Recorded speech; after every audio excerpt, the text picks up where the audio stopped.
Türkiye'de Тукай көннәре узган кысаларда Татарстан премьер-министры урынбасары мәдәният министры Зилә Вәлиева җитәкчелегендәге делегация Топкапы сарае музей комплексында булды. Бу урында 15-19 гасырларда Госман солтаннары яшәгән. Бүгенге көндә ул тарихи урын музей буларак саклана. Музей җитәкчесе Галим Илбәр Уртайлы әңгәмә барышында татар опера сәнгате белән кызыксынуын җиткерде.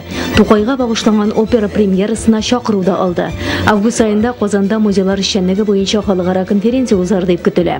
Топкапының да җитәкчесен чакырабыз, чөнки Галим белгеч Осман империясе буенча Топкапы сарае музеенда Госманлы дәүләте белән Казан ханлыгы арасындагы элемтәләрнең ныклыгын күрсәтә торган экспонатлар, документлар саклана икән. Гомумән тарихи әһәмиятле музей күргәзмәсен Казанда үткәрү турында да сөйләшү алып барылды.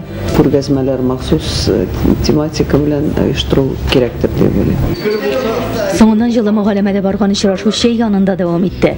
Татар шигърияте аның төрки дөньядагы тоткан урыны хакында фикер алышынды. Татарстанның халык шагыйре Раул Файзуллин татар шигъриятен фикер ягыннан югары дип уйлыйм диде. Һәм сүзләрен шигъри юллары аша да дәвам итте. Үлеп күрсәттеләр безнекеләр.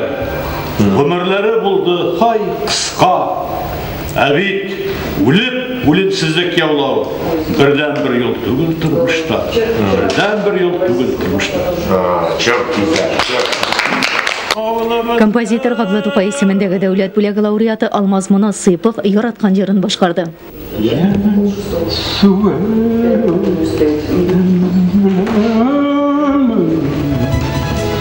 Тарих фәннәре докторы профессор Илбәр Уртайлының әнисе Кырым татары, Карачай Мирза нәселеннән, үзе Австриядә туган, Төркиядә белем алган.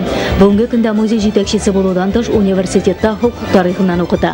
Татарстан мөһим төбәк Казан белән элемтәләрнең дәвамлы булуын һәм уртак тарихны өйрәнергә теләүчеләрдә килсә иде дигән теләкләрен дә җиткерде.